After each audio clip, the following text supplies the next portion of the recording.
পোস্টারে এটা কে? হ্যাঁ, তোমরা ঠিকই ভাবছো, এটা আমি। চলে এসেছিলাম আদি মোহিনী মোহন কাঞ্জিলালের সরস্বতী পুজোর শপিং করার জন্য। আর দেখতেই পাচ্ছ কত সুন্দর সুন্দর কালেকশন রেখেছে শাড়ি। সরস্বতী পুজো মানে শাড়ি না পরলে তো চলেই না। আমি চলে এসেছিলাম আর এখানে এক একটা কালেকশন দেখে আমি জাস্ট কি বলবো, দারুণ কালেকশন ছিল, দেখতেই পাচ্ছ।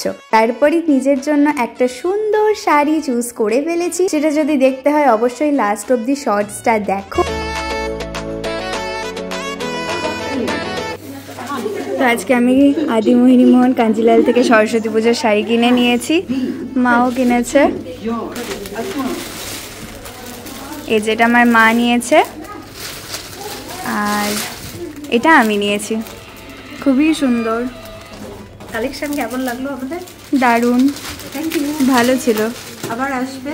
হ্যাঁ হ্যাঁ, অলওয়েজ ওয়েলকাম।